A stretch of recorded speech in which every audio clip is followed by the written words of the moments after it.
Welcome to my channel. I hope you find this tale enjoyable. Let's dive in. The soft rippling of water against our tiny boat was a calming melody, broken occasionally by the splash of a fish leaping nearby. I took a deep breath, relishing the fresh Montana air as the first beams of sunlight peeked over the distant mountains. This yearly fishing excursion with Tyler was more than a mere ritual. It was a refuge, a brief respite from the everyday hustle. Are you going to spend the day daydreaming, or are you actually going to catch something? Tyler's raspy voice cut through my daydream. I laughed and reached for my fishing rod. Just taking it all in, man. You know, Emily always says I return from these trips a transformed man. Tyler rolled his eyes, but I noticed a slight smile on his face. Yeah, we get it. You and Emily are the ideal couple. Some of us aren't so fortunate. His light tone barely concealed the bitterness beneath. I felt a twinge of remorse, remembering Tyler's recent split. Hey, I'm sorry about Sarah. How are you holding up? He shrugged, concentrating on rebaiting his hook. It is what it is. You can't make someone stay if they don't want to. Right, true, I nodded, casting my line into the serene waters, but that doesn't make it any less painful. We fell into a comfortable silence, the rhythmic casting and reeling a meditative routine we had perfected over years of friendship. As the morning progressed, we exchanged stories, our laughter ringing across the lake. Remember that time in high school when you tried to ask Melissa Jenkins to prom? Tyler grinned, mischief sparkling in his eyes. I groaned, my face heating up despite the years that had passed. God, don't remind me. I tripped over my own feet and face planted right in front of her. Then you said something about the floor being comfortable and just lay there. Tyler roared with laughter, nearly dropping his fishing rod. Yeah, laugh it up, I grumbled, but I joined in the laughter. At least I didn't end up going stag like some people I know. Tyler feigned offense, clutching his chest. Hey, I'll have you know I had a great time going solo, no drama, no expectations, just me and the punch bowl. As our laughter faded, a peaceful silence enveloped us. I watched the sunlight dance on the water, feeling deeply content. You know, Ty, I'm glad we still do this. With work, family, and everything else, it's nice to have this time to just be. Tyler nodded, his expression softening. Yeah, me too, man. Although I have to say, all this talk about your perfect life with Emily makes me feel like a third wheel on our own fishing trip. I chuckled, shaking my head. Come on, it's not perfect. We have our moments. Oh yeah, name one thing that's wrong in paradise, Tyler challenged, raising an eyebrow. I paused, thinking. Well, she leaves her hair in the shower drain sometimes. Drives me nuts. Tyler stared at me for a moment before bursting into laughter. That's it? Hair in the drain? Man, you really do have it made, I shrugged, a warmth spreading through my chest as I thought about Emily. What can I say? I got lucky. As the day drew on, we reminisced about old times and shared our plans for the future. Tyler talked about expanding his mechanic shop, while I shared ideas for some custom furniture pieces I wanted to build. You know, Tyler said, cracking open a beer as the sun began to dip towards the horizon. I might tease you about your perfect life, but I'm happy for you, DK. Really, I smiled, touched by the sincerity in his voice. Thanks, man. And hey, you'll find someone too. Sarah wasn't the one, but she's out there. Tyler nodded, taking a long swig of his beer. Yeah, maybe. For now, I'm just going to focus on myself, you know? No drama, no complications. Little did we know, as we sat there in our bubble of contentment, that complications were waiting for us just around the corner. The calm waters of the lake gave no hint of the storm that was about to break over my life. Threatening to wash away everything I cherished, the warm glow of the campfire cast dancing shadows across our faces as Tyler and I reclined in our camp chairs, savoring our beers and enjoying the comfortable silence that only years of friendship can create.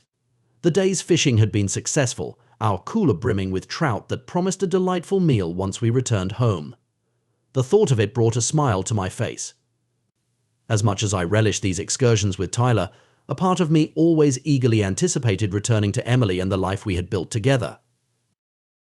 The sudden buzz of my phone sliced through the tranquil evening. I pulled it from my pocket, frowning at the unfamiliar number. What's up, Tyler inquired, noting my expression. Text from Mrs. Harper, our neighbor, I replied, my frown deepening as I read her message. It said she had been meaning to tell me something significant. I quickly typed a response, inquiring about her news. Her reply arrived almost immediately, and as I read it, A cold knot formed in my stomach. Derek Tyler's voice seemed distant. "What is it, man? You look like you've seen a ghost." I swallowed hard, trying to digest the information. "It's probably nothing. Mrs. Harper mentions she's noticed a black car parked outside our house several times recently. She says a man she doesn't recognize has been visiting when I'm not home." Ty let out a low whistle. "Damn, that's something. What do you think it means?" I shook my head, attempting to dismiss the uneasy feeling overtaking me. "It's probably nothing. Maybe a new friend of Emily's or someone from work." Yeah, maybe Tyler agreed, but I could hear doubt in his voice. He took another swig of his beer, then chuckled. Or maybe Emily's got herself a hot young lover on the side. The words struck me like a blow. I knew Tyler was jesting, his inhibitions loosened by the alcohol, but the idea had already rooted itself in my mind. I forced a laugh, playing along. Right, because every guy dreams of coming home to find his wife with the pool boy. "Hey, you never know," Tyler shrugged, his words slightly slurred. "It's always the ones you least expect, right? The perfect couples, the ones everyone's envious of." I stood up abruptly, nearly tipping over my chair. "I'm going to take a walk, clear my head a bit." Tyler looked up, concern replacing the mischief in his eyes. "Hey man, I was just kidding. You know Emily would never." I know I cut him off, perhaps too sharply. I just need some air.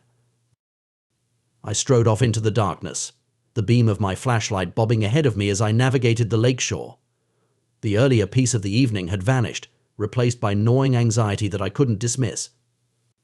Emily would never be unfaithful, I was certain of that, as certain as I knew we had a strong marriage, and she loved me as I loved her. Yet, the seed of doubt had been sown, and try as I might, I couldn't eradicate it.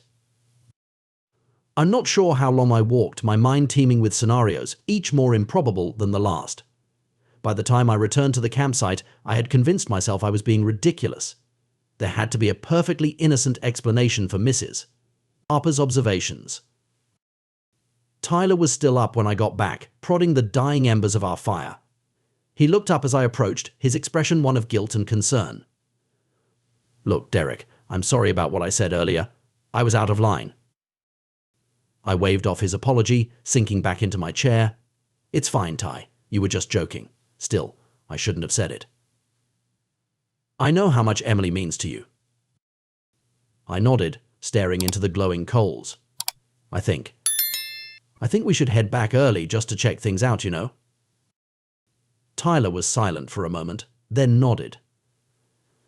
"Yeah, if that's what you want to do, we can pack up first thing in the morning." "Thanks," I said, feeling a mix of relief and apprehension at the decision. "I'm sure it's nothing but you need to know for sure." Tyler finished for me. "I get it, man. And hey, whatever happens, I've got your back."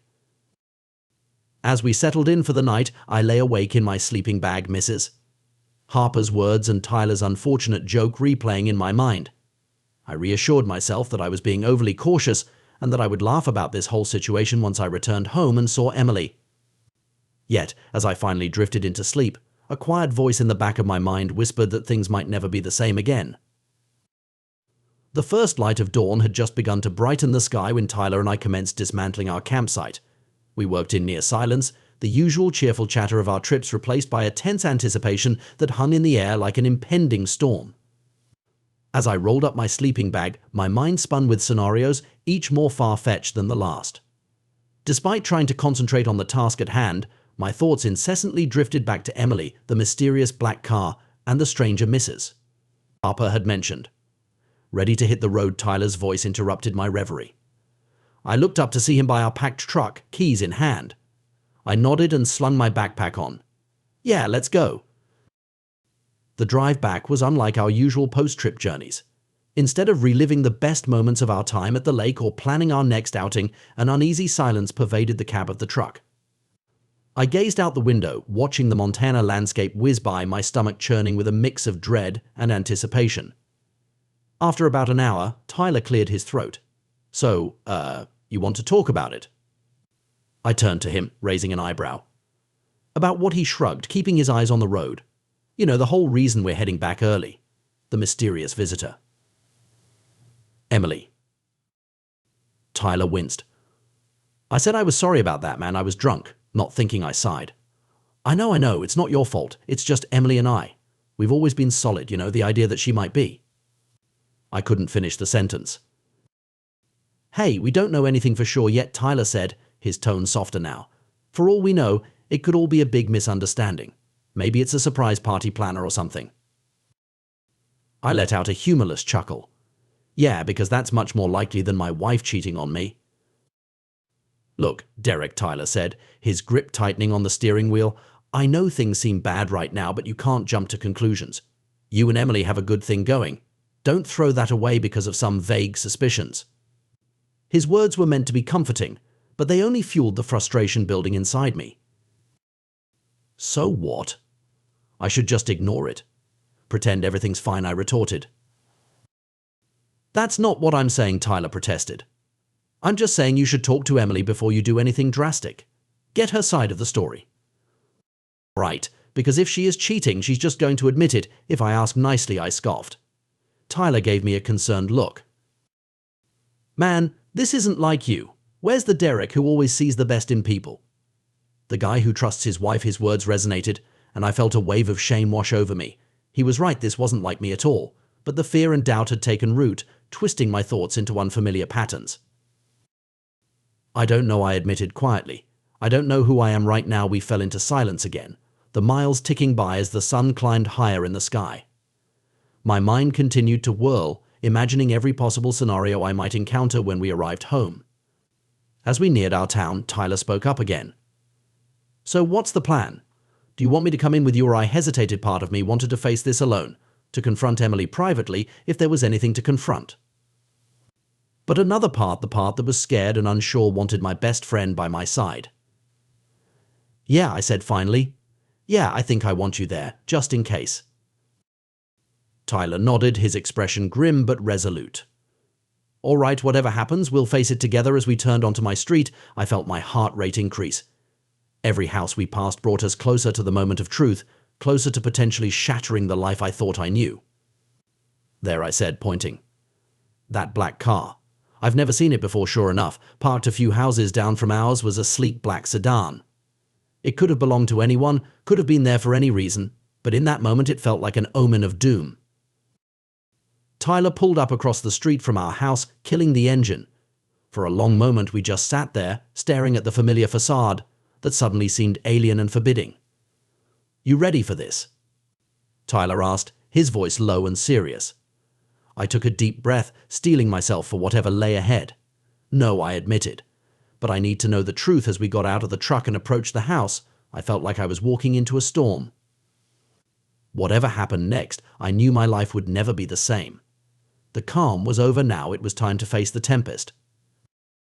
My heart pounded in my chest as I inserted the spare key into the lock. Tyler stood behind me, his presence both reassuring and nerve-wracking. The house was eerily quiet as we stepped inside, our footsteps muffled by the plush carpet. Emily, I called out, my voice sounding unnaturally loud in the stillness. No response. Tyler nudged me, pointing towards the living room. A faint glow spilled out from the partially open door. As we crept closer, I heard hushed voices and the unmistakable sound of kissing. My blood ran cold. This couldn't be happening. It had to be a mistake, a misunderstanding. But as I pushed the door open, the scene before me shattered any remaining illusions. There, on our couch, was Emily, locked in an intimate embrace with a man I'd never seen before. They were so engrossed in each other that they didn't even notice us at first. The man turned, his eyes widening as he took in the situation. He was older than I expected, probably in his mid-40s, with salt and pepper hair and an expensive-looking watch glinting on his wrist. Who the hell are you? I growled, finally finding my voice. The man stood up, straightening his rumpled shirt. I'm Bradley Turner. Look, this isn't what it looks like. I let out a harsh laugh. Really? Because it looks like you're messing around with my wife in my own home. Emily was crying now, mascara streaking down her cheeks. Derek, please listen to me. Then what is it, Emily? I snarled, my shock giving way to rage. Because from where I'm standing, it looks pretty damn clear. Bradley took a step forward, his hands raised placatingly. Now, Let's all calm down and talk about this like adults." That was the wrong thing to say. In 2 strides, I crossed the room and grabbed him by the collar, slamming him against the wall. "Talk about what? How you've been secretly meeting with my wife. How you thought you could come into my home," I demanded. "Derek, stop," Emily cried out, pulling at my arm. "Please, you're hurting him." I released Bradley, turning to confront Emily, the woman I loved, who now seemed like a stranger to me. "And what about how you're hurting me, Emily? Did you think about that while you were inviting this man into our bed?" It wasn't like that, she pleaded. It just happened. "I never meant to," she trailed off. As to what, I interrupted. "To get caught. How long has this been going on, Emily? How long have you been deceiving me?" Before she could respond, a thud interrupted us. We all turned to see Tyler's phone on the floor. The recording halted. Bradley's eyes widened in panic. You were recording us. You can't do that. I'll sue you for invasion of privacy." Tyler snorted. "Good luck with that, buddy. Pretty sure breaking and entering trumps any privacy concerns." "Breaking and entering," Bradley spluttered. "I was invited."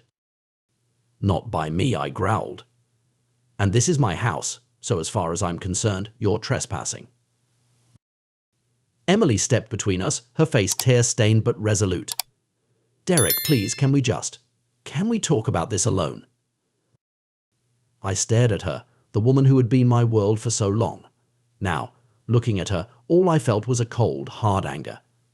"There's nothing to talk about, Emily. You made your choice. Now you have to live with it." I turned to Tyler. "Help me get this piece of trash out of my house together." We grabbed Brad, who started protesting loudly. "You can't do this." "I have rights." "Emily, tell them." But Emily just stood there, watching with wide, tear-filled eyes as we dragged her lover to the front door and shoved him out onto the porch. "If I ever see you near my house or my wife again," I hissed, "I'll make you regret the day you were born. Understand?" Bradley nodded frantically, scrambling to his feet and rushing to his car. As he peeled away, I turned back to face the wreckage of my marriage. The slam of the front door echoed through the house as I stormed back inside, Tyler close on my heels. Emily stood in the middle of the living room, arms wrapped around herself, looking small and vulnerable. For a moment, I almost felt sorry for her. "Derek, please," she began, her voice quavering. "I know you're angry, but if you could just let me try to explain." "What?" Emily, I cut her off, my voice sharp enough to make her flinch. "You've been cheating on me, making a fool of me." She shook her head frantically. "It's not like that.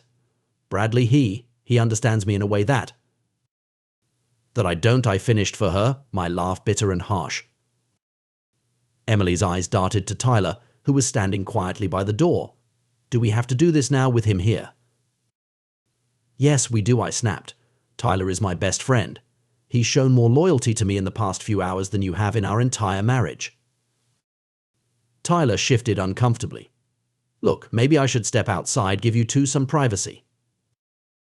"No," I said firmly. "You stay. I want a witness to this." Emily's face crumpled. "A witness, Derek?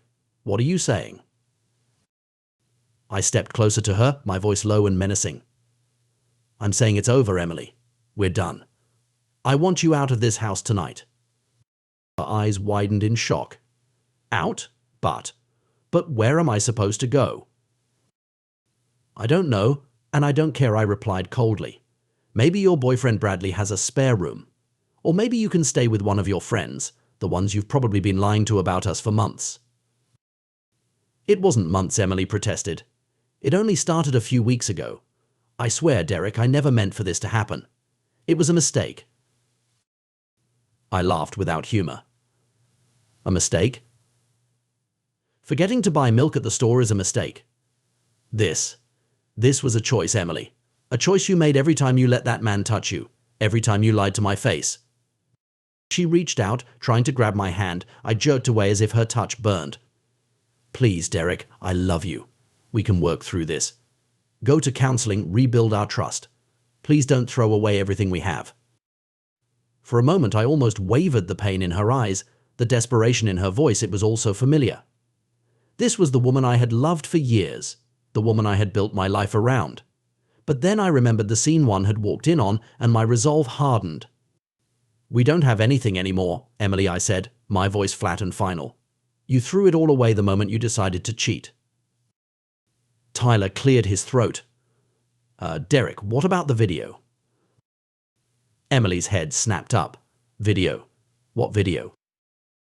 I smiled, but there was no warmth in it. "Oh, didn't I mention?"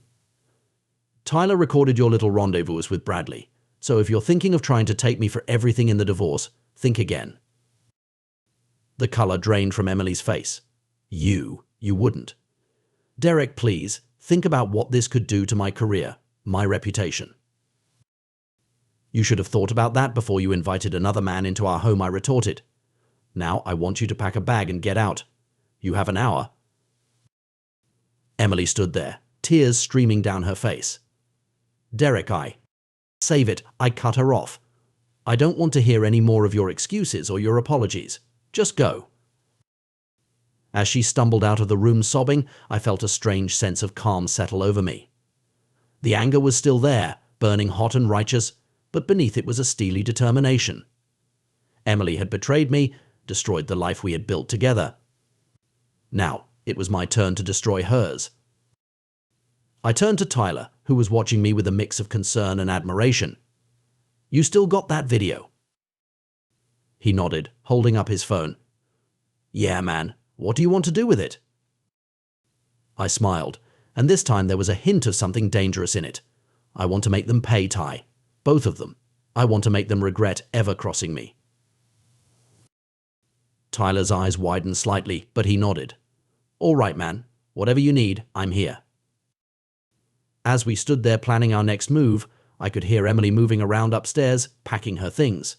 The sound of her sobs drifted down, but I felt nothing.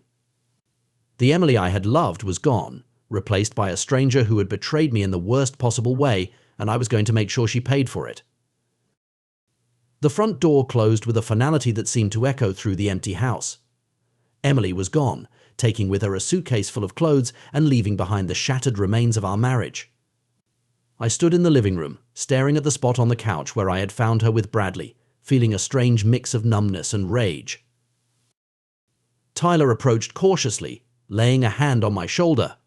"You okay, man?" I shook my head, not trusting myself to speak. The events of the past few hours replayed in my mind, each replay stoking the fire of my anger. "What do you want to do now?" Tyler asked, his voice low and serious. I turned to face him, my jaw set in determination. Now we make them pay." Tyler nodded slowly. "All right, but how?"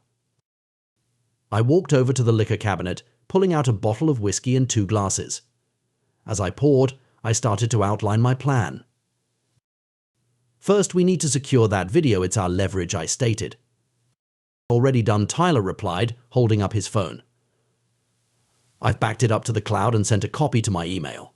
No way they can get rid of it now." I handed him a glass, clinking mine against it in a grim toast. "Good. Next, we need to find out more about this Bradley character, where he works, who his family is, what he has to lose." Tyler took a sip of his whiskey, wincing slightly at the burn. "I can do some digging online, social media, LinkedIn, that sort of thing." "Perfect," I nodded. "And I'll call my sister Sarah tomorrow. She's a lawyer.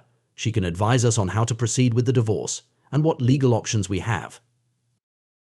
We spent the next hour strategizing, the bottle of whiskey slowly emptying as we plotted our revenge. By the time Tyler left, promising to return in the morning with whatever information he could find, I felt a grim sense of purpose replacing the earlier shock and pain. As I locked the door behind him, my phone buzzed with a text. It was from Emily. "Derek, please, can we talk?" "I'm so sorry. I love you." I stared at the message for a long moment, my thumb hovering over the reply button. Then, with a decisive swipe, I deleted it and blocked her number. Walking back into the living room, I caught sight of our wedding photo on the mantel. Emily's smiling face looked back at me, frozen in a moment of happiness that now felt like a lie. With a snarl of anger, I grabbed the frame and hurled it across the room, watching with satisfaction as it shattered against the wall. As I stood there, surrounded by the broken glass and the ruins of my marriage, I made a vow to myself. Emily and Bradley thought they could play me for a fool, thought they could destroy my life and walk away unscathed. They were about to learn just how wrong they were. I pulled out my phone and dialed Sarah's number. It was late, but I knew she'd answer. As the phone rang, I steeled myself for the conversation ahead. This was just the beginning. By the time I was done, Emily and Bradley would regret ever crossing me. The line clicked as Sarah picked up. "Derek, what's wrong?" I took a deep breath, my voice steady and cold as I spoke. "Sarah, I need your help. Emily's been cheating on me, and I'm going to make her pay." There was a moment of stunned silence on the other end, then Sarah's voice, sharp and focused. "Tell me everything." As I began to recount the events of the night, I felt a cold resolve settle over me. The storm had broken, and now it was time to unleash the tempest. Emily and Bradley had no idea what was coming for them, but they were about to find out. And I would show no mercy. The morning light filtered through the blinds, casting long shadows across my home office. I sat at my desk, staring at the computer screen, my fingers poised over the keyboard.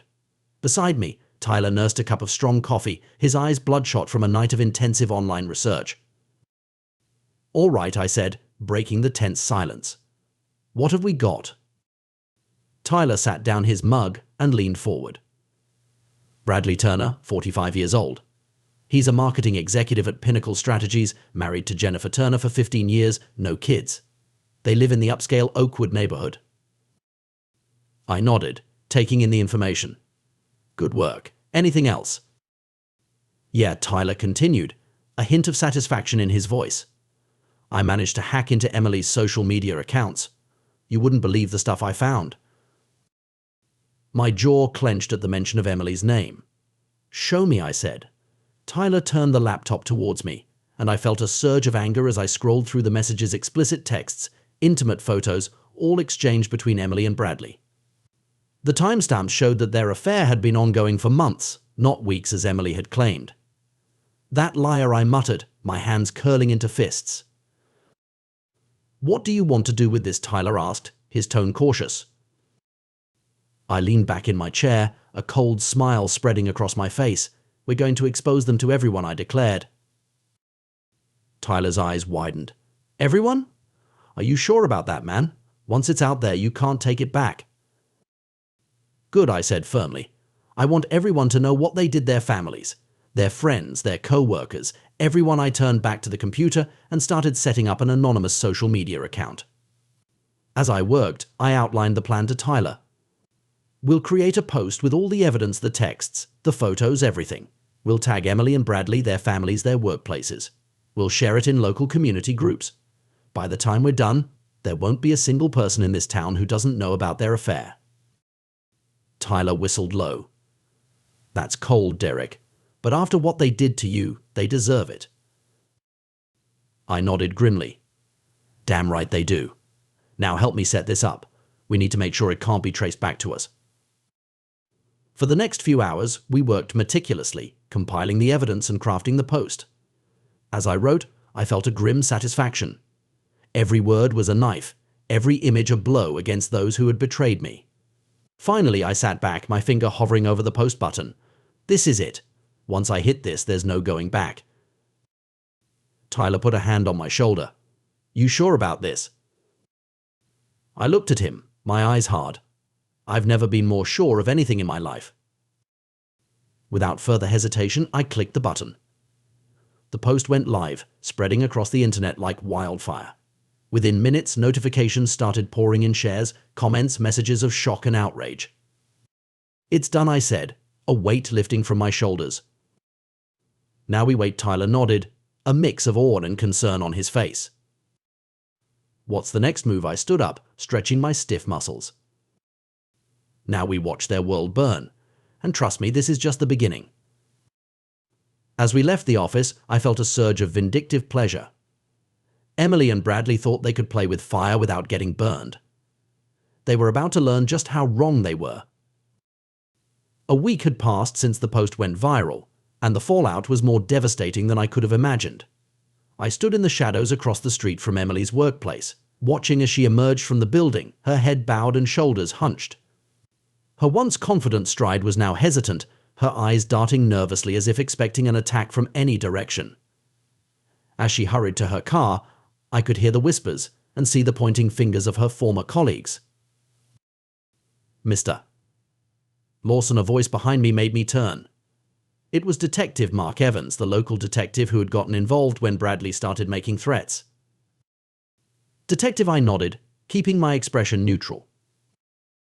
"I wanted to update you on the situation with Mr. Turner. He's been formally cautioned about the threats he made against you. If he tries anything else, we'll be able to take more serious action." I smiled coldly. "Thank you, Detective.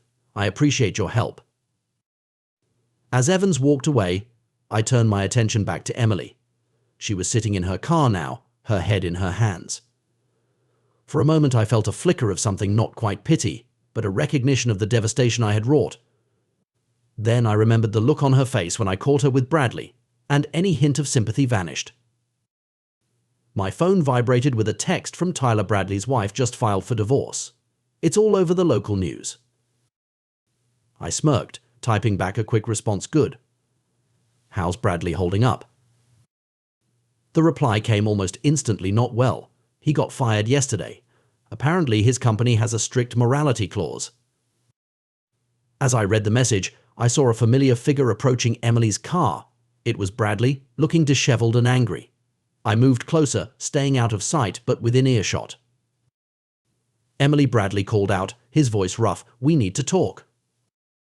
Emily got out of the car, her face a mask of misery. "What is there to talk about, Bradley? It's over. We're both ruined. This is all your husband's fault. If he hadn't..." What?" Emily snapped, her voice rising. "Caught us? Exposed our lies? We did this, Bradley. We destroyed our own lives." I watched as Bradley's face contorted with rage. "No, I refuse to accept that. There has to be something we can do. We can sue him for defamation, or..." Emily laughed bitterly. "Sue him with what money? In case you haven't noticed, we're both unemployed now. And even if we could afford it, everything in that post was true. We don't have a leg to stand on." Bradley's shoulders slumped in defeat. "So that's it. We just accept that our lives are over." Emily shook her head, tears streaming down her face. "Our old lives are over, Bradley. We have to find a way to move on." As I watched them, I felt a surge of satisfaction. This was exactly what I had wanted to achieve. Their worlds had crumbled, just as mine had when I discovered their betrayal. My phone buzzed again. This time it was a message from Sarah, my sister. "Just got out of a meeting with Emily's lawyer. She's not contesting the divorce. You'll get everything." I smiled, feeling a sense of victory wash over me. Emily and Bradley had gambled with my life and lost everything, and I didn't feel an ounce of regret. As I turned to leave, I caught Emily's eye for a moment. We stared at each other across the parking lot. I saw the pain, the regret, the plea for forgiveness in her gaze, but my heart remained unmoved. I walked away, leaving Emily and Bradley to the ruins of their lives. They had made their choices, and now they were facing the consequences. And I was ready to start rebuilding my life, stronger and wiser than before. The tide had turned, and I was riding the wave to a new beginning. The lake stretched out before me, a mirror reflecting the Montana sky. I sat in the small fishing boat, rod in hand, enjoying the peaceful solitude. It had been a month since the divorce was finalized, a month of rebuilding and rediscovering myself. The sound of an approaching boat broke through my reverie. I looked up to see Tyler steering his vessel towards mine. "Caught anything yet?" he called out as he pulled alongside. I shook my head, a small smile playing on my lips. "Nah, but that's not really the point, is it?" Tyler chuckled, settling into his seat. "True enough. How you holding up, man?" I cast my line out again, considering the question. "You know what? I'm doing okay. Better than okay, actually." Tyler raised an eyebrow. "Yeah? No regrets about how things went down?" I met his gaze steadily. "Not a single one. They made their choices, and I made mine. Simple as that." We lapsed into a comfortable silence, the gentle lapping of water against our boats the only sound. After a while, Tyler spoke again. Heard from Emily lately? I shook my head. No. Last I heard, she'd moved out of state, trying for a fresh start, I guess. And Bradley. A cold smile crossed my face. His wife took him for everything in the divorce. He's working as a door-to-door salesman now, from what I hear. Tyler whistled low. Damn, you really did a number on them. I shrugged, reeling in my line. They did a number on me first. I just returned the favor. As the sun began to set, painting the sky in brilliant oranges and pinks, we continued to fish in the fading light. Tyler and I packed up our gear. You know, Tyler said as we prepared to head back to shore, I was worried about you for a while there. Thought you might do something you'd regret. I paused, looking out over the tranquil water. I appreciate the concern, Ty, but I knew exactly what I was doing every step of the way. Tyler nodded slowly. Yeah, I can see that now. So what's next for Derek Lawson? I smiled, feeling a sense of anticipation I hadn't experienced in years. Who knows? For the first time in a long time, I feel free, like I can do anything, be anyone I want to be. As we steered our boats back to the dock, I felt a deep sense of contentment. The storm had passed and I had emerged stronger for it. Emily and Bradley were in my past now, their betrayal a distant memory. The future stretched out before me, full of possibilities, and I was ready to embrace whatever it might bring on my own terms. Back on shore, as we loaded our gear into our trucks, Tyler clapped me on the shoulder. You're a tough son of a gun, Derek. Remind me never to get on your bad side. I laughed, the sound genuine and free. Just don't sleep with my wife, and we'll be fine. We shared a grin, the dark humor a testament to how far I'd come. As I climbed into my truck, I took one last look at the lake, the site of so many memories, both good and bad. See you next weekend, Tyler called out. I nodded, starting the engine. Wouldn't miss it for the world. As I drove home, I felt a sense of closure. The chapter of my life that included Emily was finally, truly over. But I wasn't mourning its end. Instead, I was looking forward to what the next chapter might bring. One thing was certain: I was done being anyone's fool. From now on, I was in control of my own story, and anyone who tried to cross me would learn the hard way that Derek Lawson was not a man to be trifled with. The road ahead was open, and I was ready to see where it might lead. This is where our story comes to an end. Share your thoughts in the comment section. Thanks for your precious time. If you enjoyed this story, then please make sure you subscribe to this channel. That would help me a lot. Click on the video you see on the screen, and I will see you there.